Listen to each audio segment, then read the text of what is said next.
Hello అందరికీ welcome back to my channel. ఇవాళ నేను చూపించబోయేది ఏంటి అంటే హైబిస్కస్ మందార పువ్వుల చెట్టు కేర్ ఏంటి, అసలు ఏం చేస్తే ఇంత పువ్వులు పూస్తాయి గుత్తులు గుత్తులుగా అనేది మీరు స్క్రీన్ మీద చూసుంటే ఒక కొమ్మకే 4, 5, 6 అలా చిన్న చెట్లకు కూడా పూస్తున్నాయి కదా. అసలు సమ్మర్లో కూడా రైనీ సీజన్ అయినా వింటర్ సీజన్ అయినా ఏ సీజన్ అయినా సరే మందార పువ్వులు 365 డేస్ పూస్తాయి. అవి పూయడానికి మనం తీసుకునే కేర్ ఏంటి అని అంటే ఒకటి ప్రూనింగ్ చేసుకోవాలి ఎప్పటికప్పుడు. ఇంకొకటి మనకి మిల్లీ బగ్స్ అనేది ఎక్కువ తెగులు వస్తుందన్నట్టు మందార చెట్టుకి వైట్గా. మా చెట్టుకైతే లేదు, నేను అందుకే క్యాప్చర్ చేయలేదు, బట్ చాలా వరకు వస్తుంది. అలా వచ్చినప్పుడు నీమ్ ఆయిల్ స్ప్రే చేయాలి, ఆరెల్స్ బూడిద ఉంటుందిగా పోయిలో బూడిద, అది పోయాలి న్యాచురల్గానైతే. సో అది వెళ్తుంది. లేదు మనకి అని అంటే ఎక్కడైతే మిల్లీ బగ్స్ వస్తాయో వెంటనే మనం రియాక్ట్ అయ్యి వాటిని కటింగ్స్ చేసి ప్రూనింగ్ చేసేసుకుంటే కూడా చెట్టు అనేది హెల్తీగా ఉంటుంది, మంచి గ్రో అవుతుంది.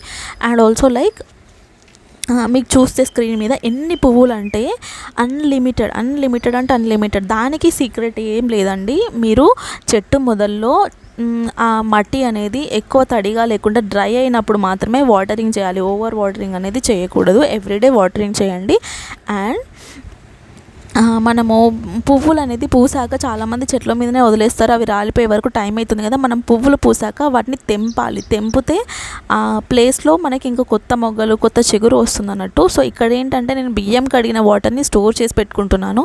అట్లీస్ట్ ఈ వాటర్ని మీరు ఒక 4-5 డేస్ ఫర్మెంట్ అవ్వనివ్వండి, సో దట్ అది మంచిగా దానికి ప్రాపర్టీస్ అనేది పెరుగుతుంది. మీరు అది చెట్లు మొదట్లో వాటరింగ్ చేస్తే ఫ్లవర్స్ ఎక్కువ వస్తుంది, వాటికి మంచి ఆహారం అంటారు కదా, అది చెట్టుకు మంచిగా వెళ్తుంది అన్నట్టు.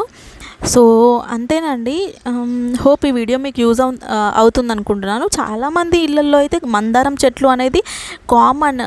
ఇండియన్స్లో అయితే రెడ్ కలర్ మందారాలు పూజకి యూజ్ చేయాలి అని చెప్పేసి యూజ్ చేస్తూ ఉంటారు కదా. మ్యాక్సిమం అందరి ఇళ్ళల్లో ఉంటుంది. కాకపోతే వాటికి కొంతమంది చెప్తూ ఉంటారు కంప్లైంట్స్, మందార పువ్వులు ఎక్కువ రావట్లేవు, పువ్వులు పూయట్లేదు, చెట్టు ఇలానే ఉంటుందని చెప్పేసి. నేను చెప్పిన టిప్స్ వాటరింగ్, ఒకవేళ మిల్లీ బగ్స్ వస్తే నీమ్ ఆయిల్ స్ప్రే చేయడము, లేకపోతే బూడిద వేయడము, ఇలాంటివి ట్రై చేసి చూడండి. హోప్ ఈ వీడియో మీకు యూజ్ అవుతుంది అనుకుంటున్నాను. Thanks for watching.